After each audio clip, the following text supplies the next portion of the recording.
This is VSiN, the sports betting network. The numbers told the story, they always do. It's one of those idiots who believe in analytics. This is a numbers game with Gil Alexander on VSiN. Good Friday morning to you. It is a numbers game at VSiN, the sports betting network, VSiN.com, Game Plus, iHeartRadio, YouTube TV, and of course, SiriusXM channel 158. It's Gil Alexander. That right there is officially now my little buddy, Kelly Bidlin. 100 pounds lighter. Hey, how we doing? Good morning.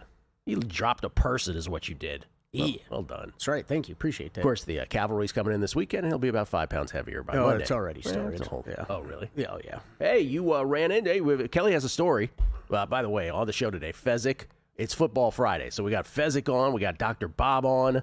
The third part of the Holy Trinity of Football Fridays, Chris Felica, not on today. Travel snafu with Fox Sports at Big Noon Saturday. But It happens. Okay. Yeah. It happens. You know, he'll get there. Just won't As be on you today. said on text, we appreciate it every Friday that Chris Felica can make time. That's for right. us, so. And I also said we're going to replace him with Kirk Herbstreit's dog, which is what which is exactly what ESPN did too, apparently. Premier League with Paul Carr. We'll get his Premier League picks off of 2-1 last week. And then World Series with Jensen Lewis here momentarily. David Aragona going to talk Breeders' Cup. He's from the Daily Racing Forum.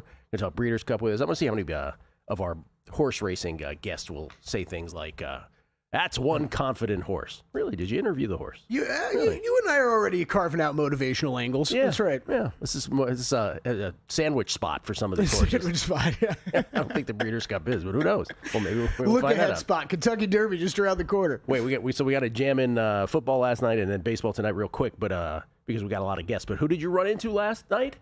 Adam Sandler and David Spade. Actually, I mean, and multiple other comedians that I couldn't name. Like, you know who they, like, I see them, I'm like, that's a comedian. I don't know his name, though. They're all just hanging out in the Fountain Blue watching the game last night. So Adam Sandler and David Spade still hanging out in real life. Yeah, isn't that cool? You say something to him? I did, because I went over there, first of all. It's one of those, like, embarrassing things where we ended up at Fountain Blue with my dad and one of his buddies. And we're at Fountain Blue Sportsbook watching the game, and it's like, watching the end of the game. It's fourth quarter. No, everybody's left, Gil, right? We realized we're the only ones in there. Took me, I don't know how long to realize that Adam Sandler was sitting over there just a couple tables away. And all these guys, so they get up to leave. We're leaving too. And I had interviewed Adam Sandler in the FAU basketball gym like 12 years ago. So I was like, I'm just going to go say hi real quick and see if he remembers this, right? Adam Sandler did such a great job of pretending to remember. And Of course I remember. I thought the funniest part was, though, as soon as I went up to say hi to him, like the waitress was coming over to give them their check for them, close them out.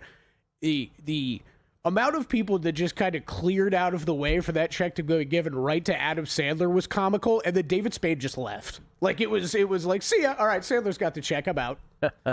What segment are they on today? What, are they showing up? Was in not studio? able to book them for the show today, unfortunately. Yeah. What good are you? What did you do? Okay. Well, I'm glad you had that encounter. Hope he complimented you on your weight loss. That would have been the real thing. If he was like, hey, nice job on the weight loss. I remember you from 12 years ago. Football last night, well, there wasn't much to talk about. There is a little to talk about. The Ravens, who, again, after a 1-5 start, trying to be one of the handful of teams to get to a playoff berth after a 1-5 start, and are favorites to win their division even at 2-5, go in and beat Miami 28-6 in this run of very little margin of error for the rest of the year, but a really cake schedule. And last night they win it 28-6, but it wasn't as straightforward as that final score suggests. It became straightforward in the second half. In the first half, I just want to point out the Dolphins were just, if you missed it, here's the Dolphins' first half. It was 3-0 Miami. The next time they get the ball, Miami from their own 3, 2nd and 7 at their own 7, 2 to Taj Washington. First catch of his career, Kelly. Imagine this memory that he'll have for the rest of his life. He catches the first catch of his NFL career. He gains 8 yards, but then he's stripped by newly acquired Alohi Gilman from the Chargers, recovered by Gilman. Baltimore set up at the Miami 7, 4th and goal at the 2. Lamar to Mark Andrews, touchdown, 7-3 Baltimore. 8:25 left in the first quarter. Then Miami, 4th and 1 at the Baltimore 12. False start. They were going to go for it, of course. False start, so they have to settle for the Patterson 35-yard field goal. That goes wide right. Then Baltimore says, all right, we'll take that. 7 plays, 75 yards. Lamar to Likely for 35, the big chunk. 2 plays later, Lamar to Andrews again from 20 out. It's 14-3, early part of the second quarter. Then Miami, a punt after a Tua to Waddle big gain was nullified by a dubious tripping call on Ollie Gordon. Did you see this? Yeah. Oh, yeah. So Ollie Gordon is falling to the turf, loses his balance, he's falling down. He's basically parallel to the ground. He's on the ground, for God's sakes. Mm-hmm. And they call a tripping penalty that nullifies a big gainer from Tua to Waddle downfield, so they have to punt. Honestly, Gil, I'm kind of... Terrible call. There's part of me that's kind of surprised we don't see those more, and I'm thankful we don't see this happen more often. That was Achane on the ground. Oh, excuse me, that was Ollie Gordon who on the ground, who they called that on. This is almost like the makeup call for the Jets. Remember that Jets-Dolphins horrible primetime officiated game a few weeks back? Where all the calls went in the Dolphins' favor? I'm like, oh, they're getting it back now with this. Yeah. Miami, then, after a 35-yard kickoff return and hold, Miami set up at the Baltimore 29. They only pick up 4 yards. They have to settle for a Patterson 43-yard field goal, 14-6. And then that is how it would end, because the last time Miami got the ball, 4th and 2 at the Baltimore 13, Tua incomplete to no one in the end zone. No one was around.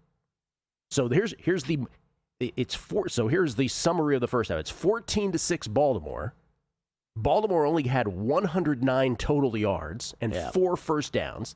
They were outgained 225 to 109. Miami should have clearly been ahead in this game. To recap, they gave away the ball at their own 10, at their own 7 was really where the down started. They missed a chip shot field goal, 36-yard pass called back on a phantom trip call, and then that ridiculous 4th down attempt there at the end where Tua just threw it in the end zone to nobody. That's the Miami Dolphins. And so then when the second half rolled around, Baltimore's like, oh, all right, well, we'll take this 14-6 advantage. We'll capitalize on it. 11 plays, 68 yards. Lamar to Charlie Kolar from 3 out, 21-6. Next time they got the ball set up at their own 47, Lamar to Zay for 39, then to Bateman from 9 out, 28-6. And that would end up being the final score, because the last possessions for Miami were 4th and 9 at their own 48, down 28-6 with 2:30 left in the third quarter. They decide to punt. It's just like, just punt on your season already. Yeah. What are you doing? Next time they had the ball after converting 2 fourths, they had a 1st and 10 at the Baltimore 14. Malik Washington tackled by Teddy Buchanan. He fumbled, recovered by Marlon Humphrey. And then the last time they had the ball, Tua was picked deep by Malachi Starks. So 4 times, both the Ravens and the Dolphins got within the opponent's 25-yard line. 4 times. Baltimore scored 28 points. They scored a touchdown every time they got within the 25-yard line. You know how many points Miami collectively had the 4 times they got within the 25-yard line of Baltimore? How many, Gil? 3. Yeah. There's your ball game. Yeah, I don't know how you're feeling about this if you're a Baltimore backer or Baltimore fan, because that is I thought that first half was, maybe some rust, right? Maybe some things. You said it. The halftime stats. This was a team that was outplayed, right, for the most part, by Miami, and then it's okay. You get that touchdown in the third quarter, go up 21-6. Dolphins are playing desperate at that point. You have Derrick Henry in this running game. You can lean on them a little bit. I just, one of those games, Gil, I don't know that I learned all that much more about Baltimore. Agreed. Right now. You know what I mean? Agreed. I don't think you're like jumping for joy, but you're happy that the second half went better, and you're happy that it was an easy peasy win, which is what you got to do on a short week on the road. Yeah, that's fair too. Thursday night game, Yeah, they're always tricky. Always tricky. So it's not a result though that has me running to bet the Ravens at a long number to go win a Super Bowl or anything like that. Totally agree. Although Will on the group text, Will Hill asked us, Baltimore, Denver right now. Who would you neutral field? And both Todd and I were like, well, Denver. I said, but by playoff time, who knows how I'll feel? Yeah. But right now, I feel like Denver's the better team. But Baltimore, again, in a very weak division. They're 3-5. They're only a game and a half behind the top of that division, which is the Pittsburgh Steelers. And on they go. Dolphins, meanwhile, fall to 2-7. My fewest wins ticket, still very much alive. Will Mike McDaniel be the head coach next week? He was already running off early last night. Steve Ross, the owner, left before the game ended. He had seen enough, Stephen Ross.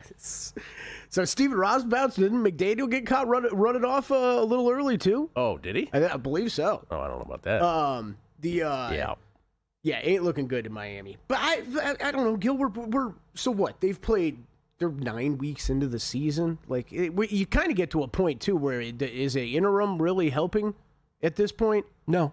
Nothing is. Here are my futures bets, by the way, from the beginning of the season. Can we flash that up, guys? Here are my NFL futures bets. Giants under 5.5 wins in play still. I did take a Bills-Dolphins 1-2 exacta. That's done. Broncos to make the playoffs, looking good. Jaden Daniels MVP, not looking good, especially with all the injuries. Bears under, not really looking good. Vikings under is looking better than the Bears to me. Those are alternates, by the way. Under 7.5 for both of them. Dolphins fewest regular season wins, 10-1, still very much in play. Panthers, not so much. And then Mike McDonald to win Coach of the Year, not so much. So some good and some bad in those. Those are the pre-floppers. Wow, I ended up with the fewest regular season wins was not a pre-flopper, nor was the Coach of the Year. But everything above that was. Yeah, those were all ads. Yeah. Tonight, Game 6 of the World Series. Jensen's going to join us momentarily, so we'll ask him all his thoughts. I want to really get his thoughts on 6 and 7 together. 6-7, kids. Yoshinobu Yamamoto against Kevin Gausman tonight at Rogers Center, Toronto. The Dodgers are minus 140 road favorites. Much of that, of course, because of Yamamoto's last 2 performances, both complete games in which he gave up 1 earned run in each. That was Game 2 at Milwaukee, where he went 9 full 1 earned run on 3 hits, 7 Ks, 1 walk. And then at Toronto, Game 2 of this very series, complete game, 1 earned run on 4 hits, 8 Ks, no walks. You do that, win and win. Of course, you do that again, and the Dodgers will be headed to a Game 7 tomorrow night. Gausman, though, pitched well early in this series as well. Game 2 against Yamamoto. He went 6 2/3, gave up 3 earned runs on 4 hits. That was quality, but Yamamoto just overshadowed it. So, Gausman, 5 postseason appearances, Yamamoto with 4. We'll get Jensen's thought on the game tonight and Game 6 and 7. It's a numbers game at VSiN, the Sports Betting Network. If you're serious about football betting, VSiN's got your weekend game plan. Fridays at 7 p.m., it's the Circa Friday Football Invitational. Saturday morning, VSiN's college football tailgate show at 9 a.m., breaking down matchups, props, and big-time bets. Later that night, join the football contest show as the sharpest betting minds give you their picks for Sunday's game. And Sunday at 9 a.m., lock in with Mitch and Paulie on VSiN's Pro Football Tailgate Show. Your final stop before kickoff. Check out the full lineup at VSiN.com and join us on the Sports Betting Network. So, Paulie, have you had a chance to read the VSiN Daily yet? Yeah, came in at 3 a.m. What's Bill doing up that late? Well, rumor has it, it starts off with a 12-hour meditation session. Then he just pours himself over film and live TV, really focusing and taking it all in. Bill's in with the biggest insiders, talking trade secrets, strategies, the whole 9, absorbing the info. And then and only then can the writing process begin.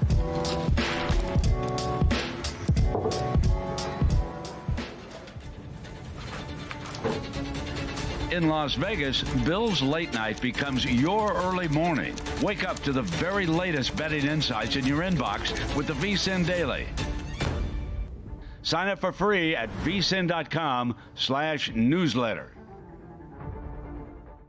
Coming up on the next edition of Follow the Money, recap Thursday night football and Game 6 of the World Series picks and props. Chuck Ed will give out his best bets, college and pro. Mike Somich, props and Breeders' Cup picks. College football upset alert as well, and the weekly leaders in the NFL. Follow the Money 4 to 7 Eastern on VSiN, the Sports Betting Network, now Sirius XM Channel 158. Check out the website for all the betting tools and analysis, or get the VSiN Watch app.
A numbers game on VSiN, the sports betting network. First Bet is the official racing partner of VSiN, and they're thrilled to bring an exclusive offer to bet the Breeders' Cup World Championships. Use promo code VSiNBC, that's VSINBC, as in Breeders' Cup, and you'll be entered to win a VIP Vegas experience when you deposit and bet $200. Plus, when you deposit and bet just $100, you get a one-year VSiN Pro subscription for access to exclusive content, picks, and more. Bet the Breeders' Cup with First Bet, the official racing partner of VSiN, with promo code VSINBC at first.com/VSiN. That's the number one ST.com/VSIN.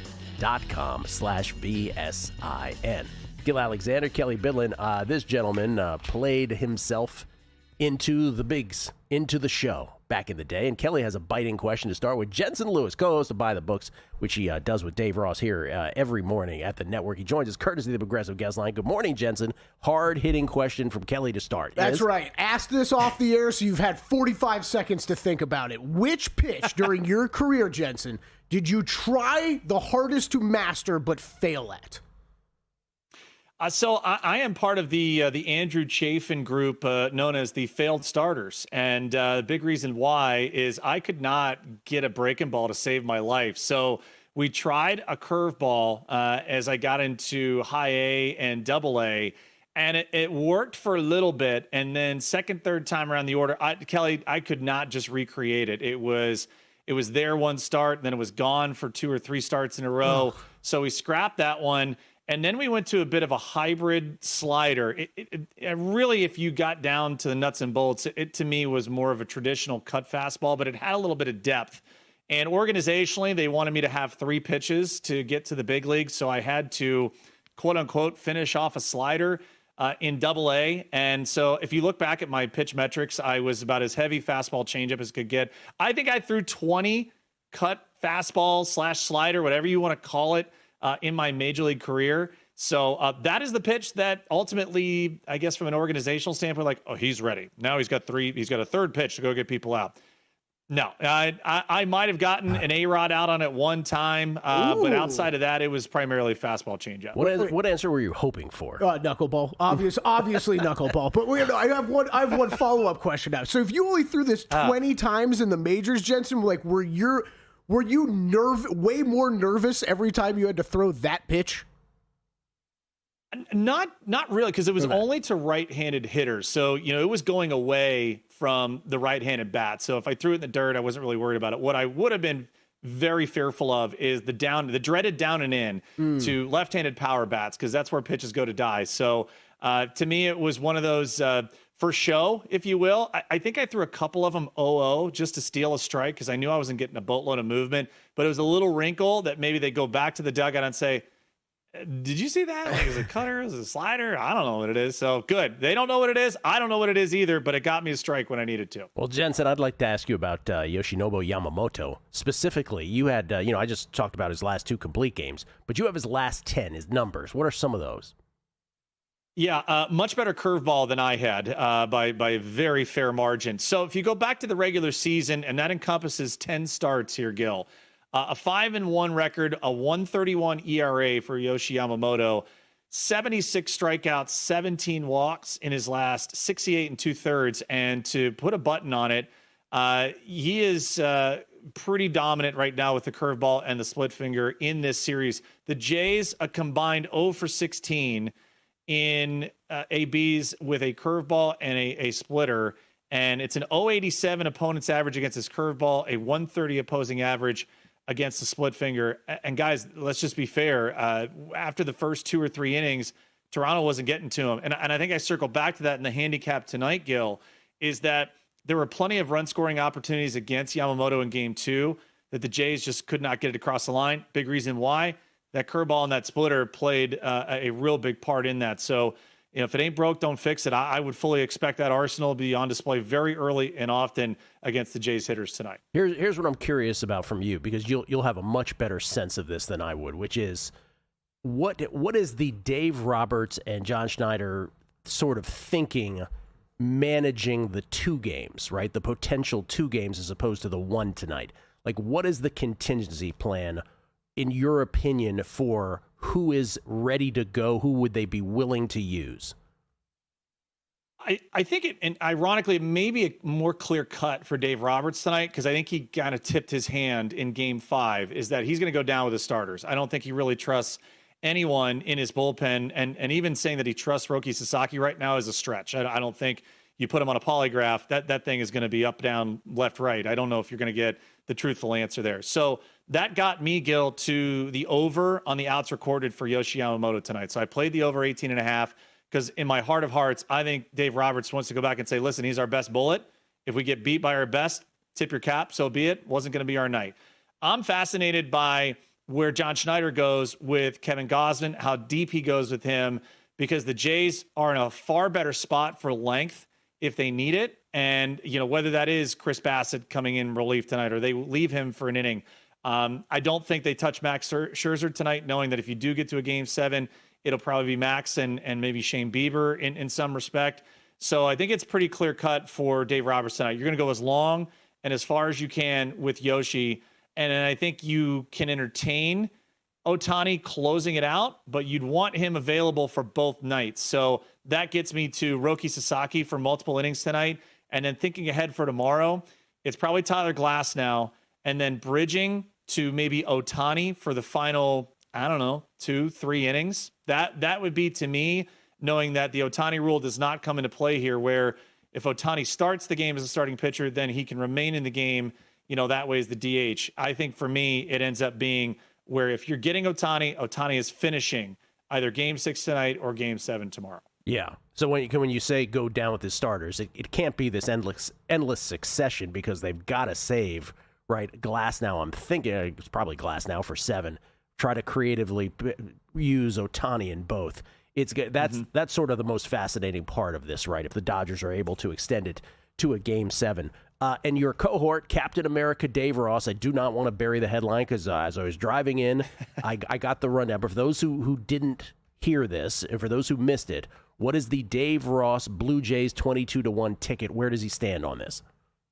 Yeah, final hedges are in, and moving forward, the payouts are $20,000 for a Dodger win, $38,000 if the Jays are to win it. So when we had discussions really about this last week, I told him my first thought would be, what can you put your head on the pillow at night and say, at a minimum, I walk away with X. And I think he's in a great spot from a mental standpoint. Of course, from a rooting interest, you want the higher payout with the Jays getting across the line. But I can remember also, once he knew that he was going to be in that draft at Circa, Gil, this was the hard part for me looking at the teams, because I really kind of liked the Padres where they were at that point back in July. But I also looked at the American League and I said, if you're going to go anywhere, go to the place where it's seriously wide open. Like an argument could be made upwards of 4, maybe 5 teams. And I said, hey, if you're going to have a rotation you can bank on and a couple of studs in the lineup, Toronto looks pretty good. And they're going to make a move, because if you guys remember, Mark Shapiro, Ross Atkins, there was a lot of chatter about them losing their jobs if the Jays did not, have a good season this year. So they were going to go all in. They were going to try and make moves. They did. And ultimately, here we are. So it's pretty remarkable, the journey. Couldn't be happier for him, and what ultimately will be a very profitable night either tonight or tomorrow. And so here we go. We obviously root for the Jays for his ticket overall, but a healthy payout nonetheless. Good for Dave. Look at that right there. There are the deets. All-star break, 3K free roll in that blackjack dealio, 22-1 odds. Hedged after World Series Game 2, Dodgers minus 250. Yesterday, Dodgers 2-1. So Blue Jays win 38K, Dodgers win 20K. Good for Dave. Solid well hedging done, by Dave, too. Nicely done. Last thing, and this is sort of, projecting forward to next year. I know we don't have numbers, we don't have markets up, besides, just to win it all, the futures, the more broad futures. We don't have season wins or anything like that. But I asked this of Mark Borchard earlier in the week, so I'll ask it of you, which is, what's the team, as you head into the offseason, as those markets emerge, that you feel is going to be undervalued, generally speaking, that you're going to keep an eye on what their numbers are? Wow. I would have to say that, in the Central Division, it's going to be pretty wide open. So I'm wondering what Kansas City's number is going to be. Just their injuries to the rotation really crushed them. And you guys know their offense just stunk last year. So do they get a bounce back I think that's intriguing. I think the Astros are very intriguing, just knowing what happens with Framber Valdez and free agency. I don't know if we're there yet on the A's to be a dark horse, but they're fascinating. Are the Braves going to be undervalued regardless of who their manager is? Their injuries have killed them the last couple of years.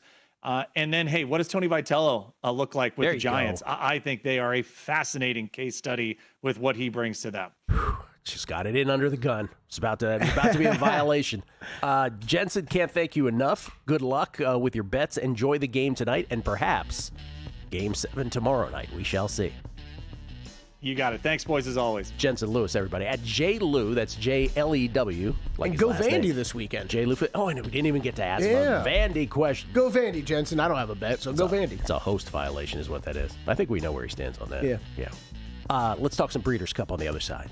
David Aragona from the Daily Racing Forum. Let's do it. Next on a numbers game at VSiN, the Sports Betting Network. Got a good thing coming. Just wait and see. It's a good.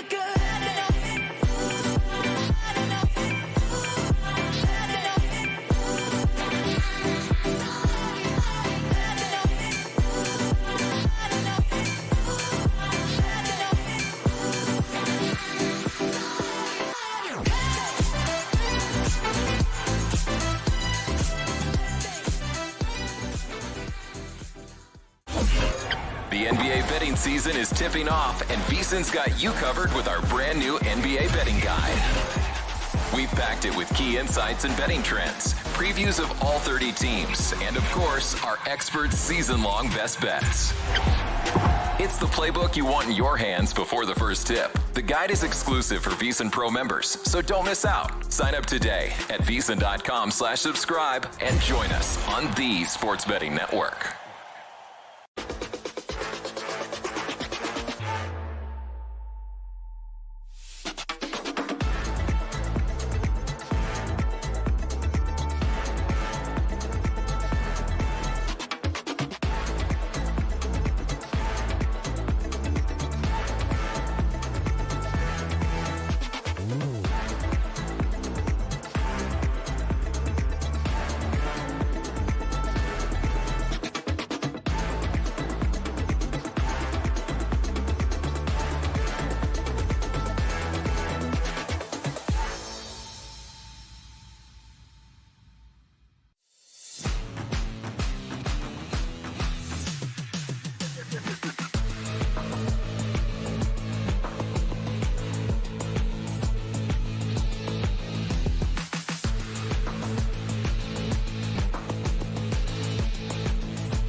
This is VSiN, the Sports Betting Network.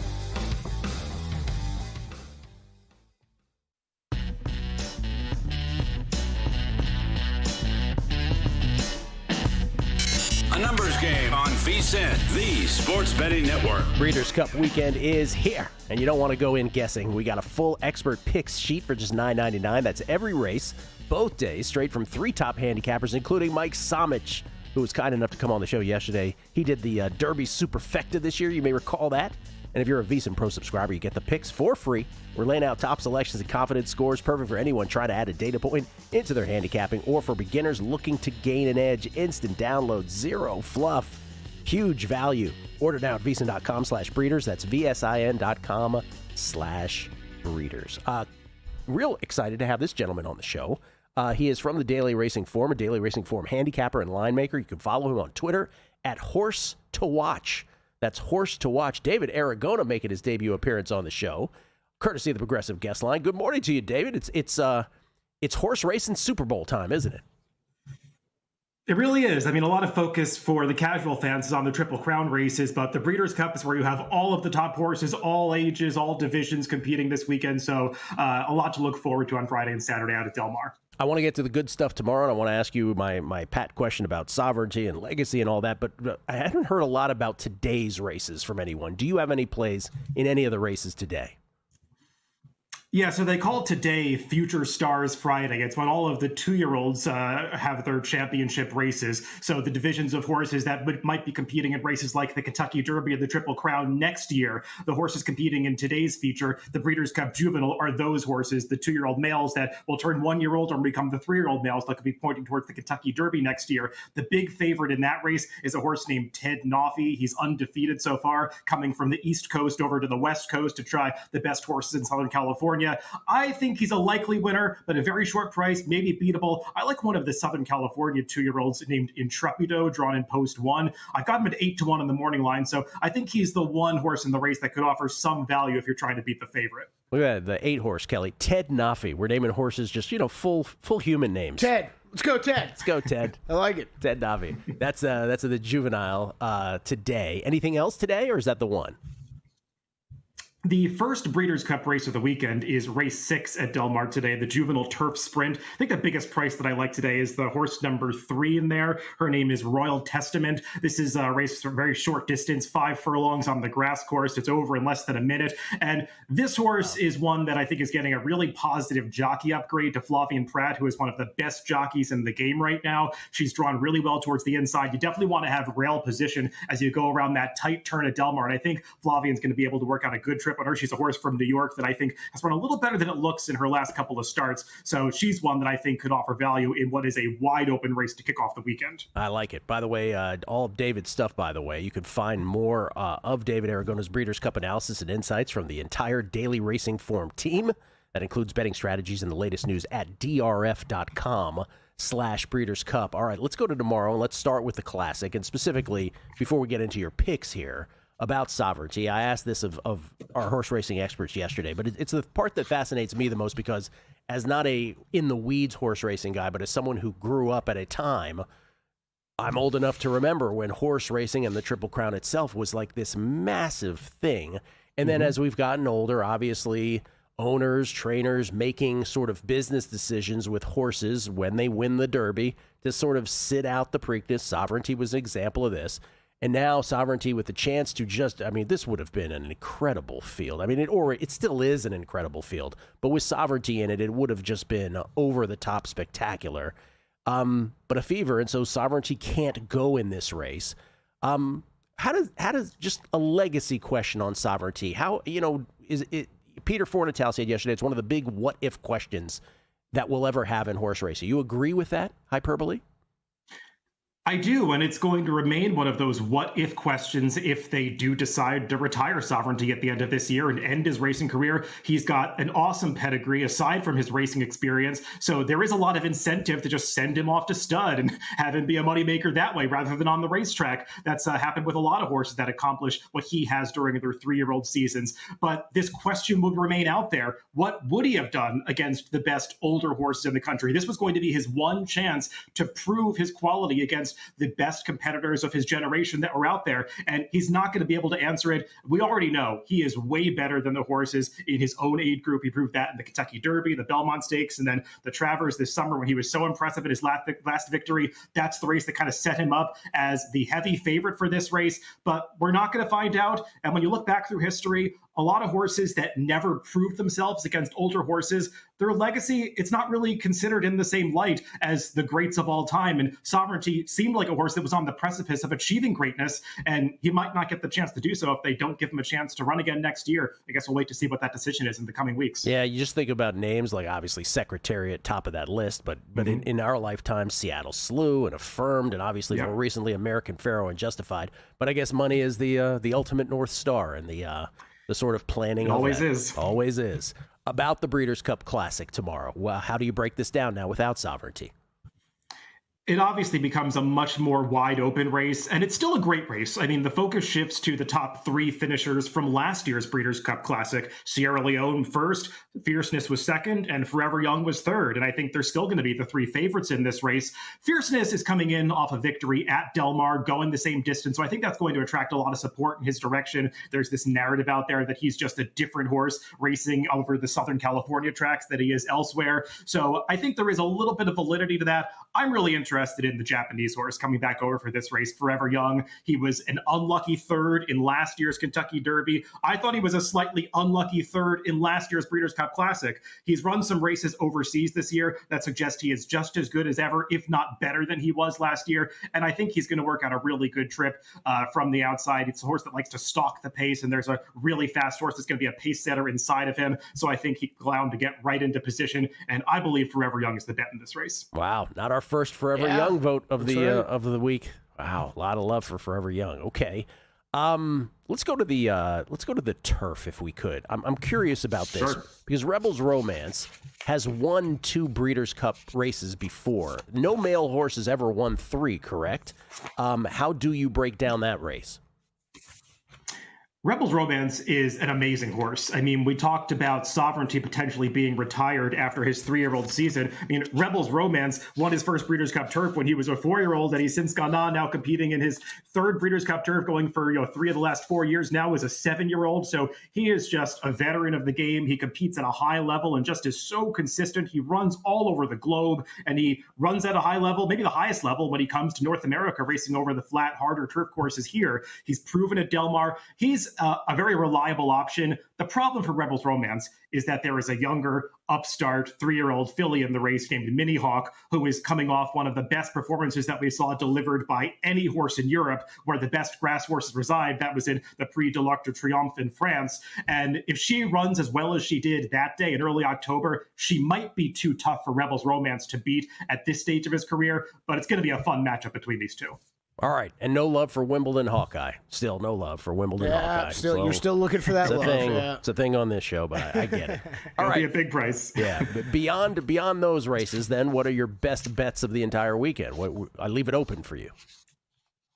I'll just throw out some prices that I like along the way in the Breeders' Cup Distaff, which is race 7 on the Saturday card. I think it's a wide open race with a vulnerable favorite, the horse that's going to be a short price, Seismic Beauty. She's getting a real class test here. She's been beating up on weaker horses in Southern California. I think that the number 4, Scylla, is an interesting option. I got her at 15-1 on the morning line. We'll see if she goes off around that price. I think he'll get somewhere in double digits on the odds line. And she's a horse that has just kind of been knocking on the door. She hasn't won in a little while, but she's very consistent. She runs her race. And in a spot where I think a lot of horses are going to be knocking heads on the front end going after Seismic Beauty, she feels like a horse that could pick up the pieces and maybe sneak into a higher placing than people think that she's capable of achieving. Okay. Anything else? One more you want to add in as a bonus? Yeah.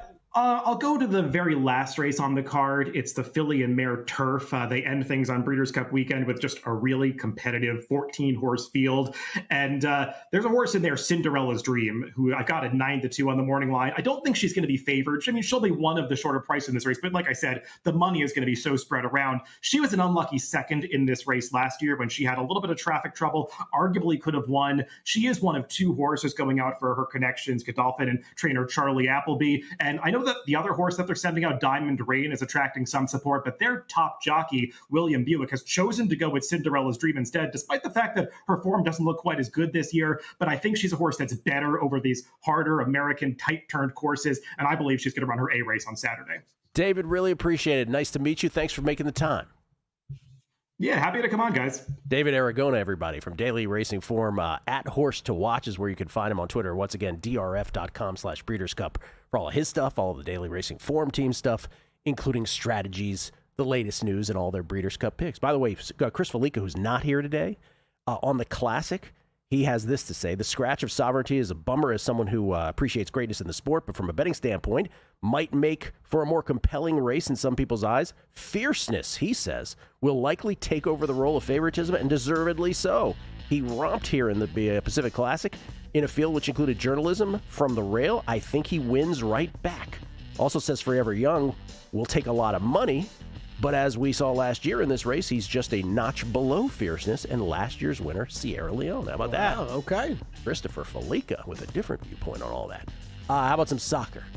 2-1 last week, moving the chains. Paul Carr on the Prem next on a numbers game right here at VSiN.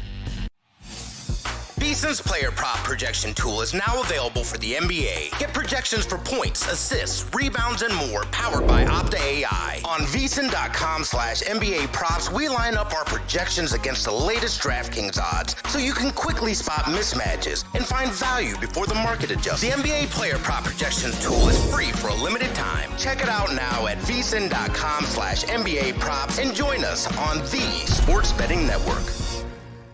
Join the guru, John Hansen, at the intersection of prop betting and fantasy sports on Prop Points, only on VSiN.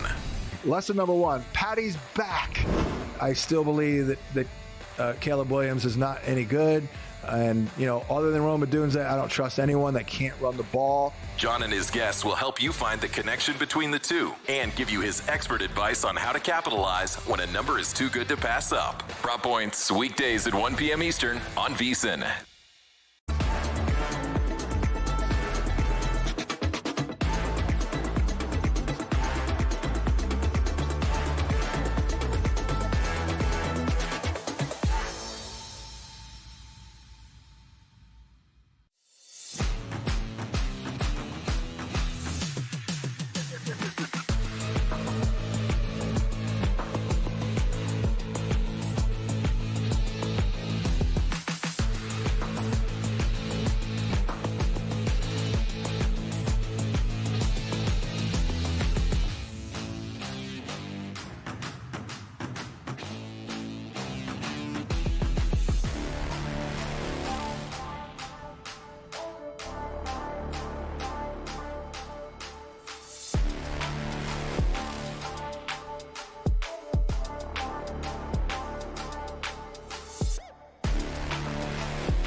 VSiN, the Sports Betting Network. How have I gone 45 minutes and not read any tweets? That's a crime. Let's read some. We get tweets at Beating the Book. Sly Bry, DJ Sly Bry. Oh, I see what he's doing here. It's DJ Sly Bry. Just for some background, he's an Eagles fan. He says, after seeing this atrocious tripping penalty on Ollie Gordon II last night, the NFL needs to ban pass blocking because it clearly has become just too difficult to officiate. See what he did there? See what he did there? That's a great tweet. That is a great tweet. A plus. WD40 plus. Rocket Shoe says, LA Chargers kick off with a 9 a.m. body clock at Tennessee. 2 hours time zone and daylight savings. Thoughts on plus 9.5 points and under 43. Well, that definitely explains some of the money that the Titans are taking. However small it is, it has moved the line down from the 10. Yeah, 9.5's all around. I have the Chargers in a teaser from earlier in the week, but I don't trust them. I don't trust the Chargers. Let's see. JT, speed to burn. Felica's travel snafu is called the Breeders' Cup. LOL. He thinks Felica's just going to the races at Del Mar. I don't blame him. Tronsky. It's not just that all the calls went Baltimore's way. It's that whenever the NFL decides on a certain outcome, they're blatantly making calls against the other team at every opportunity. This is not tinfoil hat thinking. It is a private company creating intrigue. Tronsky, a lot of people feel the way you do. Can't even say anything back. I will just leave it there for people's consumption. Yeah. Real Knicks. Oh, my Dolphins. Back to reality. Did you hear Tua's explanation on the missed fourth down pass in the end zone? He said the Ravens fans were too loud and messed them up. I can't with this team. At least I hit Achane and Henry long runs prop. Oh, man, was that a thing last night. Like that, when the South Florida teams, and we've got Paul Carr standing by, he can talk to us, when the South Florida teams start going bad. Oh, boy. Oh, boy, does those ticket sales for the away team go way up. And, man, that was loud for the Ravens fans last night. Yeah, not exactly one of the great sports towns of America. I love Miami. I love being there. Me too. But it ain't Boston or Philly. No. Let's put it that way, or Chicago. Jason Levine or New York. Imagine being a Dolphins season ticket holder and they raised prices by 40% over the last few years. P5 Legends. Yes, Gil, too bad Kelly didn't enjoy a Turtle Ronda Rousey type moment from Entourage with Adam Sandler. Turtle, do you remember me? Ronda, didn't you used to be really fat? That wasn't great. I remember that. That's Adam Sandler. I was trying to remember that episode. Didn't you used to be fat? That was what she said. Was it in the movie? Was it in the Entourage movie? I don't think so. I think it was an episode, wasn't it? I could be wrong. Brian Schaefer. I think it was on the movie. Might have been. Brian Schaefer, 31. If you like the Dodgers tonight, take them in the series at 2-1 because they'll be the favorite in Game 7. Then you take the Blue Jays and you look to lock in profit and enjoy the game. Yeah, we were talking about that a little bit yesterday. Scott Barbrack. Programming suggestion. Would it be possible to spend more time on football 3-team 10-point teasers when doing best bets? Me and my fellow... Insert euphemism. Okay. Would greatly appreciate it. I'm not going to say that part. Okay, we'll try to work those into conversation. I'm 1-2 on my 10-point teaser so far this year, if that makes you feel better. Oh, and Richard Palma pointing out that the whole narrative that Stephen Ross left the game early last night is incorrect.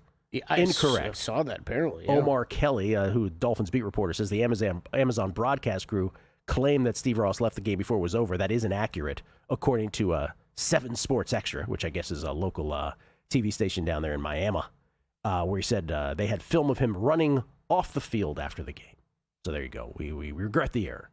And Tronsky says I might have been host delinquency not asking Jensen about Vandy, but Gil must have gained thousands upon thousands of new listeners as he succinctly included "Hey Kids 6-7" ahead of the World Series discussion. Well done, staying relevant.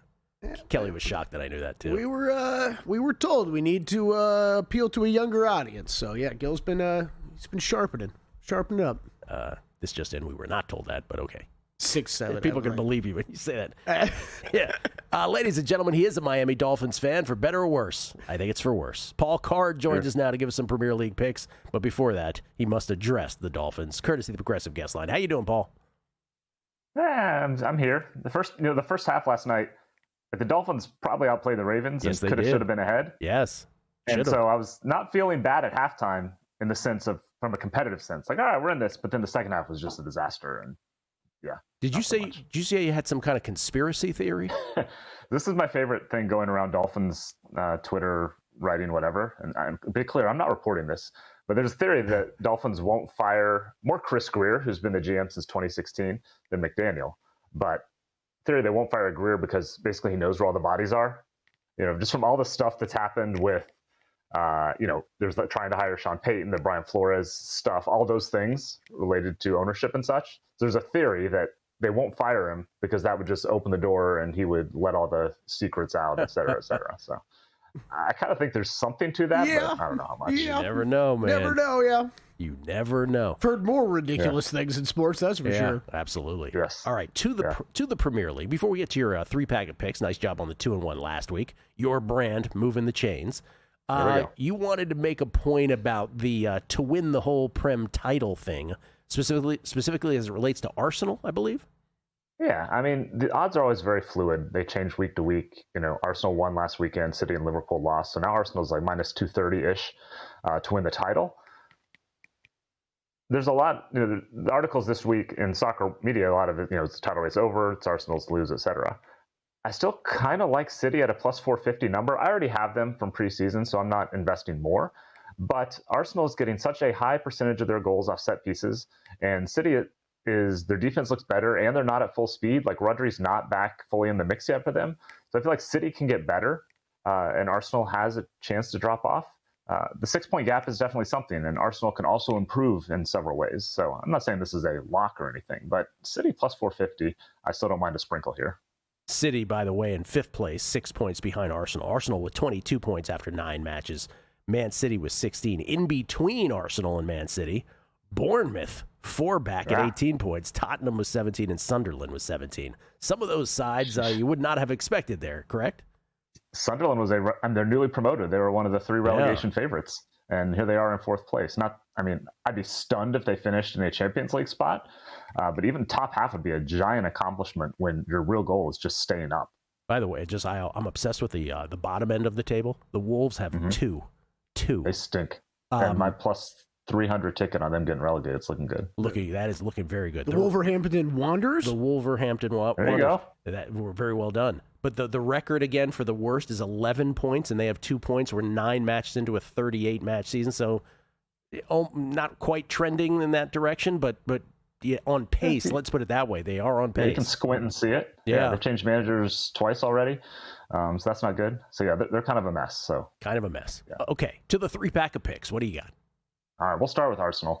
Arsenal win to nil is almost a default play when they're going against a bad team for me now, and they're going against a bad team in Burnley, newly promoted. Burnley's in 16th place and actually running kind of well from a number standpoint. They're dead last in expected goals against. And Arsenal's really good. They have the best defense in the world. They're giving up very few shots, low quality shots. Burnley doesn't take a lot of shots. So this is I don't know how Burnley's going to score here. Arsenal scratches out 1 or 2, goes home with a road shutout win. So Arsenal win to nil, minus 105. Arsenal win to nil versus Burnley, the old auto bet. Arsenal against a bad team, or as Paul likes to say in other instances, I'm just going to bet the team that's better than the other team. Yep. Brighton and Leeds, and over 2.5 goals. We have a total. It is an official segment. Yeah, I think we get goals here. Minus 125 or over 2.5. Kind of a rebound game for Brighton coming home after a tough loss to Man United 4-2 last week. But 6 of their last 7 have had 3+ goals. Underlying numbers line up with that. Similar things at home. Brighton's very middle of the pack defensively. They're giving up good shots, which is bad from a defensive standpoint. And 4 of Leeds' last 5 have gone over. I think Leeds comes in here. They get at least a goal. They're newly promoted also. They were if you had to pick a newly promoted team to stay up before the season, they were the most likely one to do it, and they're looking like they may pull it off here. I think they get at least a goal. Brighton should be good for a couple. They've scored 2 and 4 of their last 5. So one way or another, I think we get at least 3 goals. I'll go over 2.5 at minus 125. All of these are on Saturday, tomorrow, by the way. And then Crystal Palace and Brentford. Which way do you go on that? Yeah, so this is your NFL adage about a team not being as bad or as good as the most recent result. Palace is toward the top of the table. They're second or third in underlying numbers, like expected goal difference, but they're winless in 3 straight. But they probably should have beaten Bournemouth. They went toe-to-toe and lost to Arsenal. They take the best shots in the league. They've created the most open play, expected goals this season, and actually running kind of cold. Brentford is coming off a win over Liverpool, and they're playing pretty well. That cashed our double chance last week, and they're good. They're a good, probably mid-table, upper half type of team, just not quite as good as Palace, which is looking like a top 4, top 5 sort of team so far. So Palace at home, minus 105. This is, again, take the better team, But I think you get a decent price on this because Palace is on a slide and Brentford's running well right now. All right, to recap, Arsenal win to 0 versus Burnley, then Brighton leads over 2.5 goals, and then in the no team is as good as they look or as bad as they look one week to the next, which is the old Marco D'Angelo adage. Crystal Palace over Brentford. Paul, thank you. May the Dolphins turn it around, sir, he says. Hey, I don't have to watch them on Sunday, so there's that. Yeah, there you go. Well done. Good spin. Paul, by the way, can be found at Paul Carr. Very clever Twitter handle. Paul